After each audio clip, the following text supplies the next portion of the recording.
നമുക്ക് ഡൈസാക്കറൈഡ്സിനെ കുറിച്ചിട്ട് പഠിക്കാം. അപ്പോൾ ഡൈസാക്കറൈഡ്സ് എന്ന് പറഞ്ഞാൽ എന്താ? ഏത് കാർബോഹൈഡ്രേറ്റ് ആണോ ബ്രേക്ക് ഡൗൺ ചെയ്തിട്ട് ഒന്നിലധികം മോണോസാക്കറൈഡായിട്ട് സ്പ്ലിറ്റ് ചെയ്യണത്, അത്തരം കാർബോഹൈഡ്രേറ്റ്സിനെയാണ് നമ്മൾ എന്ത് പറയുക? ഡൈസാക്കറൈഡ്സ് എന്ന് പറയുക.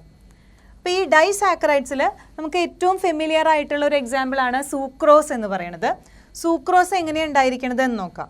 അപ്പോൾ ഇത് നമുക്കറിയാം ഒരു ഗ്ലൂക്കോസിൻ്റെ സ്ട്രക്ചറാണ്, ഗ്ലൂക്കോസ് യൂണിറ്റിൻ്റെ സ്ട്രക്ചറാണ്, ആൽഫ ഡി പ്ലസ് ഗ്ലൂക്കോസ്. അതുപോലെ തന്നെ ഇത് ഫ്രക്ടോസ് ആണ്, ബീറ്റ ഡി മൈനസ് ഫ്രക്ടോസ്. ഇത് രണ്ടും കൂടിയിട്ട് ഇപ്പം ഇതിൻ്റെ ഫസ്റ്റ് പൊസിഷൻ C1 പൊസിഷനും ഇത് ഇവിടുന്ന് നമ്പർ ചെയ്യുകയാണെങ്കിൽ ഇത് രണ്ടാമത്തെ കാർബണാണ്, അപ്പോൾ C2 പൊസിഷനും.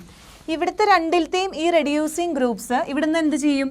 ഒരു വാട്ടർ മോളിക്യൂള് എലിമിനേറ്റ് ചെയ്യും.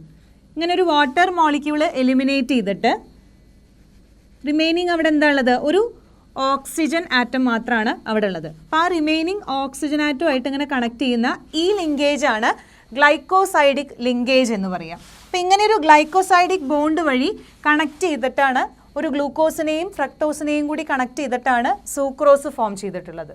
ഓക്കെ, അപ്പോൾ ഇത് ഹൈഡ്രോളിസിസ് നടത്തി കഴിഞ്ഞാൽ രണ്ട് മോളിക്യൂളായിട്ട്, രണ്ട് മോണോസാക്കറൈഡായിട്ട് സ്പ്ലിറ്റ് ചെയ്യും. ഇനി ഇതിൻ്റെ സ്റ്റാർട്ടിംഗ് മെറ്റീരിയൽ, അതായത് ഈ ഗ്ലൂക്കോസിൻ്റെ നോക്കിക്കഴിഞ്ഞാൽ ഇത് ആൽഫ ഡി പ്ലസ് ഗ്ലൂക്കോസ് ആണ്. ഇതിൻ്റെ ഒപ്റ്റിക്കൽ റൊട്ടേഷൻ എന്ന് പറയുന്നത് 52.5 ഡിഗ്രിയാണ്. അതുപോലെ തന്നെ ഈ ഫ്രക്ടോസിൻ്റെ ഒപ്റ്റിക്കൽ റൊട്ടേഷൻ എന്ന് പറയുന്നത് -92.4 ഡിഗ്രിയാണ്. ഇത് ഡെക്സ്ട്രോ റൊട്ടേറ്ററി, ഇത് ലേവോ റൊട്ടേറ്ററി.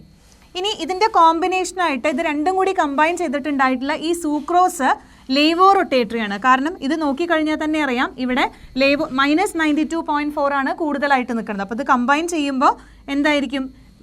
നെഗറ്റീവ് ആയിരിക്കും ഒപ്റ്റിക്കൽ റൊട്ടേഷൻ്റെ സൈന് വരിക. അതായത് ഇത് ലേവോ റൊട്ടേറ്ററി ആണ്.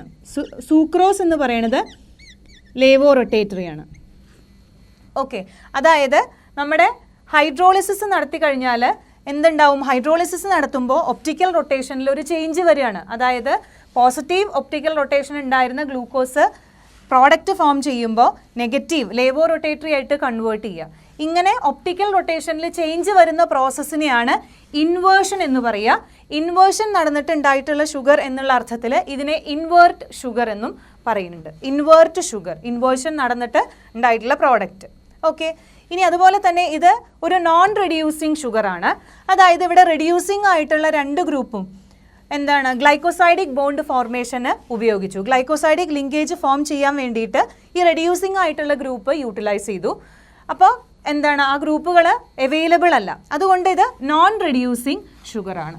ഓക്കെ, അപ്പോൾ സൂക്രോസ് എന്ന് പറയുന്നത് ഡൈസാക്കറൈഡ് ആണ്. ഹൈഡ്രോളിസിസ് നടന്നാൽ രണ്ട് മോണോസാക്കറൈഡ് യൂണിറ്റ് ആയിട്ട് സ്പ്ലിറ്റ് ചെയ്യും. അപ്പോൾ ആൽഫ ഡി പ്ലസ് ഗ്ലൂക്കോസും ബീറ്റ ഡി മൈനസ് ഗ്ലൂക്കോസും. ഈ സൂക്രോസ് ആണ് നമ്മൾ സാധാരണ ഉപയോഗിക്കുന്ന ഷുഗറിലൊക്കെ അടങ്ങിയിട്ടുള്ള അതിൻ്റെ സ്വീറ്റ്നെസ്സിന് കാരണമായിട്ടുള്ള കാർബോഹൈഡ്രേറ്റ്.